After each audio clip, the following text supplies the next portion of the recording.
नमस्कार, मैं राखी लांबा और आप देख रहे हैं दी खबर बुलेटिन का आगाज करेंगे राजधानी दिल्ली की खबरों के साथ। मुख्यमंत्री अरविंद केजरीवाल ने बीजेपी पर जमकर हमला बोला। बीजेपी वाले दिल्ली में फर्जी जांच करते हैं, ये कहा है मुख्यमंत्री अरविंद केजरीवाल ने। आगे उन्होंने कहा कि गुजरात बीजेपी के हाथों से फिसलता जा रहा है। आज 75 साल बाद लोगों को अपनी समस्याओं का समाधान चाहिए। 24 घंटे नेगेटिव और बदले की राजनीति करना लोगों को अब पसंद नहीं आ रहा। ट्वीट के जरिए बीजेपी पर हमला किया है मुख्यमंत्री अरविंद केजरीवाल ने। उन्होंने लिखा है कि बीजेपी वाले दिल्ली में फर्जी जांच करते रह गए, उधर गुजरात इनके हाथों से फिसल गया।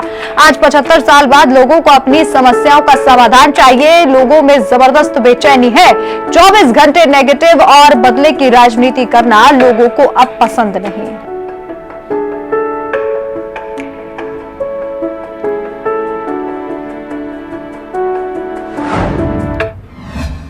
और वहीं दिल्ली में आबकारी नीति का घोटाला मामले में आम आदमी पार्टी के नेता और कारोबारी विजय नायर को गिरफ्तार किया गया है। वहीं इस गिरफ्तारी पर दिल्ली के मुख्यमंत्री अरविंद केजरीवाल ने मोदी सरकार और बीजेपी पर जमकर हमला बोला। क्या कुछ कहा उन्होंने, सुनिए। कल इन्होंने विजय नायर को गिरफ्तार किया। कौन है विजय नायर? आम आदमी पार्टी का एक छोटा सा कार्यकर्ता है, हमारा कम्युनिकेशन का काम देखता है। पहले इसने पंजाब में बहुत अच्छा काम किया था, पंजाब में हमारी सरकार बन गई। अब विजय गुजरात का कम्युनिकेशन संभाल रहा था, गुजरात की सारी कम्युनिकेशन स्ट्रैटेजी बनाता था, गुजरात का सोशल मीडिया देख रहा था। उसको इन्होंने गिरफ्तार कर लिया। कह रहे हैं कि उसने शराब घोटाला किया है दिल्ली में। मुझे समझ नहीं आता उसका शराब या शराब घोटाले से क्या लेना देना है। वो तो गुजरात का सोशल मीडिया देखता है, एक छोटा सा कार्यकर्ता है। पिछले कुछ दिनों से उसको रोज पूछताछ के लिए बुला रहे थे लोग। उस पर जोर जबरदस्ती डाला जा रहा था कि झूठ मूठ मनीष सिसोदिया का नाम ले लो, नहीं तो तुम्हें भी गिरफ्तार कर लेंगे। पर वो आम आदमी पार्टी का एक सच्चा कार्यकर्ता है, उसने झूठ बोलने से इनकार कर दिया।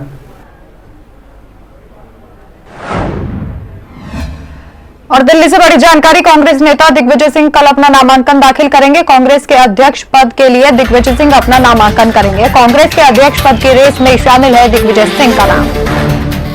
तो कल कांग्रेस के दिग्गज नेता, वरिष्ठ नेता दिग्विजय सिंह अपना नामांकन दाखिल करेंगे। अध्यक्ष पद के लिए नामांकन दाखिल करेंगे दिग्विजय सिंह। दिल्ली से बड़ी जानकारी, कांग्रेस नेता दिग्विजय सिंह कल अपना नामांकन दाखिल करेंगे। कांग्रेस के अध्यक्ष पद की रेस में उनका नाम शामिल है। कंचन अधिक जानकारी के लिए हमारे साथ जुड़ गई हैं। कंचन, कल कांग्रेस नेता दिग्विजय सिंह अपना नामांकन करेंगे, पहले खबरें थी कि आज नामांकन कर सकते हैं। जी, दिग्विजय सिंह जो कांग्रेस के वरिष्ठ नेता और मध्य प्रदेश के पूर्व मुख्यमंत्री हैं, उन्होंने अपना फॉर्म आज के मधुसूदन मिस्त्री जो कि कांग्रेस के नेशनल चुनाव के वो चेयरपर्सन, उनसे उन्होंने अपने फॉर्म को लिया। फॉर्म लेने के बाद उन्होंने इस बात को स्पष्ट किया है कि संभवतः कल मैं अपना नामांकन दाखिल करूंगा, क्योंकि नामांकन दाखिल करने की अंतिम तारीख जो है वो 30 सितंबर तक है और 24 सितंबर से शुरू हुई थी।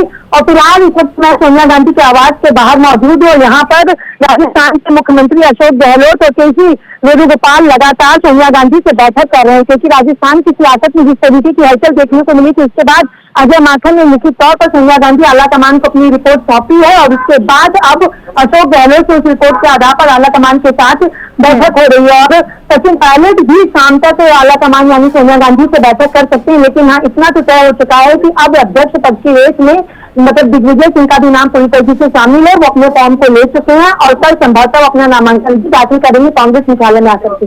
बिल्कुल कंचन, लेकिन उस फहरिस्त की अगर बात कर ले कि अध्यक्ष पद की रेस में कौन कौन है, दिग्विजय सिंह हालांकि कद्दावर नेता कांग्रेस के माने जाते हैं, लेकिन अशोक गहलोत का पलड़ा भारी है। हालांकि यह कहा जा रहा है कि अशोक गहलोत अभी तक अपने राजस्थान की कुर्सी का मुंह नहीं छोड़ पा रहे।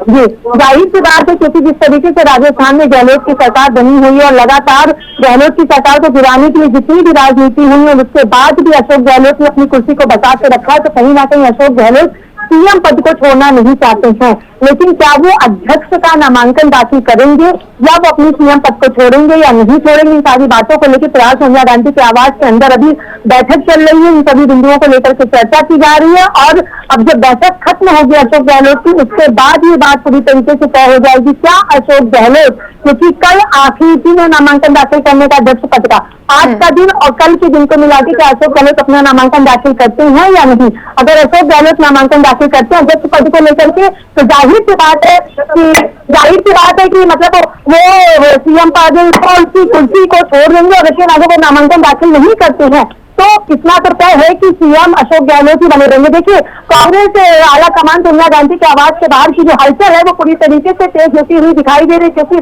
केसी वेणुगोपाल और अशोक गहलोत जो है वो लगातार यहाँ पर काफी देर से बैठक कर रहे हैं। और ऐसे में जो हलचल है वो तेज हो रही है। उम्मीद जताई जा रही है कि शायद अशोक गहलोत थोड़ी देर में बाहर निकल के आ सकते हैं और उसके बाद ये फैसला तय हो जाएगा कि आखिर अध्यक्ष पद को लेकर नामांकन अशोक गहलोत दाखिल करते हैं या अपनी सीएम पद की जो कुर्सी उनके पास है उस कुर्सी का लोभ उनको लगातार था, क्या वो सीएम से पद को छोड़ करके अध्यक्ष पद के लिए नामांकन दाखिल करते हैं या नहीं। इन सारी बातों का फैसला महज कुछ ही देर में होने वाला, क्योंकि बाहर जो है वो हलचल काफी तेज हो चुकी है और थोड़ी ही देर में अशोक गहलोत की बैठक खत्म हो रही है। अशोक गहलोत बाहर आने वाले, उसके बाद सारी तस्वीर साफ हो जाएगी कि बाकी में नए अध्यक्ष के लिए अशोक गहलोत अपना नामांकन दाखिल करते हैं, जिनको लेकर लगातार उम्मीदें जताई जा रही है। यहाँ तक कि 90% ये बात तय भी हो चुकी कि अशोक गहलोत कांग्रेस के अध्यक्ष बनेंगे, क्योंकि शशि थरूर ने भी अपने फॉर्म को वो भी भर रहे हैं, दिग्विजय सिंह भी फॉर्म को भर रहे हैं। लेकिन ऐसे में अकेले जो है वो राजस्थान की सियासत को लेकर लगातार देख रही है। जी, बहुत बहुत शुक्रिया तमाम जानकारी और अपडेट के लिए कंचन। और वहीं हिंदी खबर से बात करते हुए आम आदमी पार्टी के वरिष्ठ नेता दुर्गेश पाठक ने कहा कि विजय नायर को सिर्फ और सिर्फ इसलिए गिरफ्तार किया गया क्योंकि आम आदमी पार्टी की लोकप्रियता बढ़ती चली जा रही है, जबकि विजय नायर किसी राजनीति पद पर नहीं है, किसी शराब घोटाले में उनका नाम शामिल नहीं है। क्या कुछ उन्होंने कहा, सुनिए। चाहेंगे आम आदमी पार्टी से वरिष्ठ नेता दुर्गेश पाठक जी हैं। दुर्गेश जी, विजय नायर की जिस तरीके से गिरफ्तारी हुई है, कई सवाल खड़े होते हुए दिखाई दे रहे हैं, क्या कहना चाहेंगे आप? देखिए, भारतीय जनता पार्टी पूरी तरह से खौफ में है अरविंद केजरीवाल जी से। विजय नायर जी कौन है? विजय नायर जी वो हैं जिन्होंने 2020 में दिल्ली विधानसभा के दौरान पूरा कम्युनिकेशन डिज़ाइन किया, हमारा सोशल मीडिया पूरा डिज़ाइन किया, मीडिया स्ट्रेटजी डिज़ाइन की। पंजाब चुनाव के अंदर अगर किसी एक व्यक्ति का बहुत बड़ा योगदान रहा है जीत में तो विजय नायर जी का रहा है। वहाँ की सोशल मीडिया कम्युनिकेशन पूरा डिज़ाइन करना, और अब गुजरात के अंदर काम कर रहे हैं और हर दिन आम आदमी पार्टी गुजरात के अंदर बढ़ रही है। विजय नायर एक वॉलंटियर हैं जो कम्युनिकेशन का काम देखते हैं, ना वो सरकार के पार्ट हैं, ना वो पॉलिसी बनाते हैं, ना किसी चीज़ में है उनका कोई योगदान। ऐसे में आप विजय नायर को गिरफ्तार करके आप एक ही संदेश देना चाह रहे हैं कि आम आदमी पार्टी को कुचलो, आम आदमी पार्टी को ख़त्म करो, केजरीवाल को ख़त्म करो, किसी भी तरीके से आम आदमी पार्टी को पूरी तरह से ख़त्म कर दो और आम आदमी पार्टी के एक एक कार्यकर्ता को इसी तरह से उठाएंगे और गिरफ्तार करेंगे। जी, अभी आपने बोला ना वो किसी पद पर है, ना किसी राजनीति से उनका ताल्लुक है, ना किसी आबकारी घोटाले से ताल्लुक है, सिर्फ सोशल मीडिया देखते हैं। सोशल मीडिया देखने के दौरान इस तरीके से गिरफ्तारी, और जो अभी बात सामने आई है, खबरें जो मिल रही हैं कि उनको टॉर्चर भी किया जा रहा है सीबीआई के द्वारा। पूरी तरह से उनको कहा गया कि भाई आप मनीष सिसोदिया का नाम ले, उन्होंने कहा कि मैं नहीं लूँगा, मेरा कोई लेना देना नहीं है उनका। उन्होंने कहा नहीं, तुम बोलो कि तुम मनीष सिसोदिया के लिए काम करते हो। उन्होंने मना किया तो उनको अरेस्ट कर लिया। देखिए, ये समय बड़ा खतरनाक चल रहा है। इस तरह से केंद्र सरकार हर उस व्यक्ति के खिलाफ कार्रवाई कर रही है जो आम आदमी पार्टी के साथ है, आम आदमी पार्टी की मदद कर रहा है, आम आदमी पार्टी के साथ खड़ा है और इस बदलाव के साथ खड़ा है। ये ठीक नहीं है, ये गलत है। बहुत बहुत शुक्रिया हमसे बातचीत के लिए। हमने बात की आम आदमी पार्टी से वरिष्ठ नेता दुर्गेश पाठक। इनका साफ तौर पर कहना है विजय नायर की गिरफ्तारी सिर्फ और सिर्फ गुजरात में आपकी बढ़ती लोकप्रियता के चलते हुई, लेकिन इसका असर नहीं पड़ेगा। आम आदमी पार्टी कट्टर ईमानदार और इसी तरीके से देश के लिए सेवा करती रहेगी। वीडियो जर्नलिस्ट दीपक के साथ मैं कंचन अरोड़ा, दिल्ली हिंदी खबर। दिल्ली से बड़ी जानकारी है, कैबिनेट मंत्री धन सिंह रावत से खास बातचीत की है। उत्तराखंड में रेल लाइन के लिए रेल मंत्री से मुलाकात हुई है। क्या कुछ कहा है उन्होंने, सुनिए। उत्तराखंड को और बेहतर बनाने के लिए आज कैबिनेट मंत्री धन सिंह रावत ने रेल मंत्री अश्विनी वैष्णव के साथ मुलाकात की है। क्या कुछ खास रहा इस मुलाकात में? चूंकि लगातार अभी दिल्ली पहुंच रहे हैं, कई केंद्रीय मंत्रियों से मुलाकात कर रहे हैं, बेहतर के लिहाज से आज की क्या मुलाकात रही, क्या क्या परियोजना को लेकर बात हुई है? देखिए, आज हम लोग माननीय सतपाल महाराज जी जो हमारे पर्यटन मंत्री हैं, मैं हो गया, और हमारे माननीय भरत सिंह चौधरी जी विधायक हैं जो हमारे रुद्रप्रयाग से, हमारे अनिल नौटियाल जी विधायक हैं कर्णप्रयाग से, हम सभी लोग आज रेल मंत्री जी को मिलने गए थे। और सबसे पहले प्रधानमंत्री जी का धन्यवाद दिया हमने कि एक बड़ा काम हमारे राज्य में हो रहा है कि अब 4 धामों तक का रेल जा रही है। पहला चरण का काम जो है कर्णप्रयाग तक रेल हमारी जाने वाली है, 2025 तक के टारगेट पूरा हो जाएगा। बहुत तेज़ी से आजकल काम चल रहा है और हमने निवेदन किया रेल मंत्री जी से कि अक्टूबर के महीने में एक दिन वो श्रीनगर आएंगे और जो दिक्कतें हैं वहाँ के गाँव की, थोड़ा उनके साथ एक बैठक हो जाएगी। तो उन्होंने शहर से उसको स्वीकार किया है और मैं कह सकता हूँ कि उत्तराखंड के इतिहास में पहली बार जो है इतना बड़ा काम हो रहा है कि रेल हमारे 4 धाम तक जा रही है। जो हमारे यहाँ लाखों तीर्थयात्री आते हैं उनका जो है 3 दिन का समय बच जाएगा, क्योंकि 25 लाख से ज़्यादा तीर्थयात्री इस बार अभी हमारे यात्रा में आ चुके हैं। तो हमारी चाहे रेल कनेक्टिविटी हो, चाहे एयर कनेक्टिविटी हो, चाहे हमारे यहाँ 4 धाम में आजकल रोडों का काम चल रहा हो, भारत सरकार ने 50,000 करोड़ से ज़्यादा के काम हमारे 4 धाम यात्रा में चल रहे हैं और इसलिए आज हम उनका धन्यवाद देने भी आ रखे हैं। जो गांव की दिक्कतें हैं रेल प्रोजेक्ट को लेके, उनके बारे में भी आज हमने रेल मंत्री जी से डिस्कस किया। क्योंकि भौगोलिक तौर पर आप लोग काम कर रहे हैं उत्तराखंड को लेकर, लेकिन इमोशनली जो उत्तराखंड का माहौल है, अंकिता कांड को देखा, 25 लाख का आप आर्थिक यहाँ पर दान भी कर रहे हैं, कितना समझते हैं कि ये एक स्टैब्लिश मोमेंट होगा? देखिए, दान नहीं, हम उस पीड़ित परिवार को सहयोग राशि दी है मुख्यमंत्री जी ने और मैं कह सकता हूँ कि सच में ये घटना बड़े खराब है हमारे राज्य के हिसाब से, लेकिन हमारी सरकार ने तुरंत एक्शन किया है और अब ये भी बात होगी कि भाई हम इसको फास्ट ट्रैक पे ले जाएंगे और जल्दी सुनवाई होगी।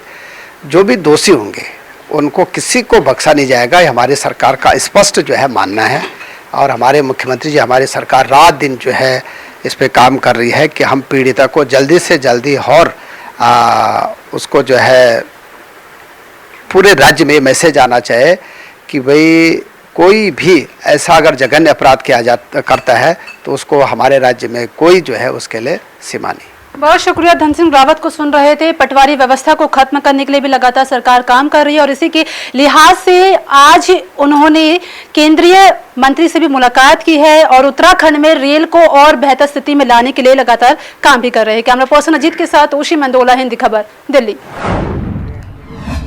और वहीं हिंदी खबर ने उत्तराखंड बीजेपी के प्रदेश अध्यक्ष महेंद्र भट्ट से खास बातचीत की। ऐसे में महेंद्र भट्ट ने पीएफआई मामले पर कहा कि कांग्रेस पीएफआई की तुलना आरएसएस से कर रही है, जो कि बिल्कुल गलत है। आगे क्या कुछ उन्होंने कहा, सुनिए। मंत्रिमंडल विस्तार को लेकर उत्तराखंड में चर्चाएं जोरों पर है। मुख्यमंत्री धामी लगातार दिल्ली दौरे पर है और इस बीच महेंद्र भट्ट भी दिल्ली पहुंचे हैं।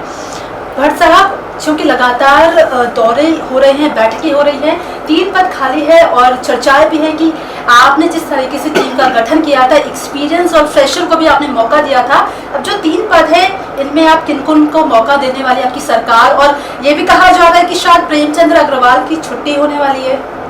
देखिए, अभी इस पर कोई चर्चा कहीं पर दूर दूर तक नहीं है।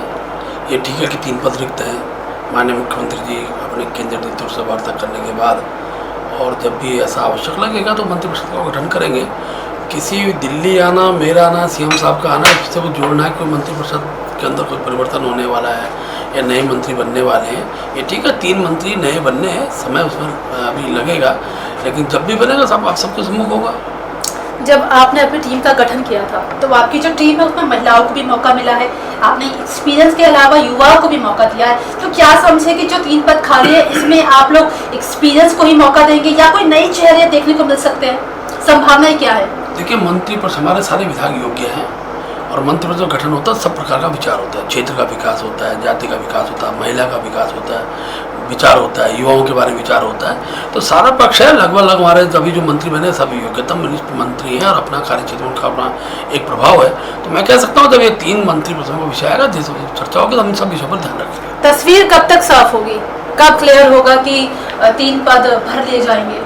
देखिए, मुख्यमंत्री का विवेकाधीन विषय है। ठीक है कि हमारे यहाँ सामूहिकता से बातचीत होती है, सब इसमें चर्चा, उसका निर्णय लिए जाते हैं और बहुत जल्दी आपके सामने इसकी तस्वीर होगी। तो आखिरकार न्यायालय की दिक्कत यह है कि आपका भी एक लंबा समय निकला है संघ के साथ, अब संघ और पीएफआई की तुलना हो रही है। पीएफआई पर इलीगल एक्टिविटीज का आरोप है, देश विरोधी गतिविधि, टेरर फंडिंग, ये तमाम चीजों का आरोप है, मुसलमानों को भड़काने का आरोप है और आपके ऊपर भी कहीं ना कहीं सेम जैसे आरोप लग रहे हैं। बिल्कुल नहीं है। राष्ट्र संघ राष्ट्रवादी संगठन है, राष्ट्रभक्त लोगों का संगठन है। राष्ट्र संघ की कोई सदस्यता होती नहीं है। भगवा ध्वज को जिन्होंने अपना गुरु माना हो, ध्वज के शरण में जाकर केवल राष्ट्र वंदना होती है। संघ से पीएफआई की तुलना करना एक प्रकार से उन लोगों का काम है जो इस देश के अंदर शांति चाहते ही नहीं है। आज अगर देश के अंदर शांति है, समृद्धि है, राष्ट्रभक्ति का भाव है, ये संघ के कारण खड़ा है। चलिए, बहुत शुक्रिया। प्रदेश अध्यक्ष महेंद्र भट्ट को आप सुन रहे थे। मंत्रिमंडल विस्तार को लेकर भी साफ कह दिया है कि सभी योग्य हैं और पुष्प सिंह धामी चर्चाएं कर रहे हैं और जल्दी तस्वीर साफ हो जाएगी कि कौन 3 विधायक मंत्री चुने जाएंगे। और इसी के अलावा पीएफआई आरएसएस को लेकर भी अपनी तस्वीर साफ कर दी है। कैमरा पर्सन अजीत के साथ उषी मंदोला, हिंदी खबर, दिल्ली।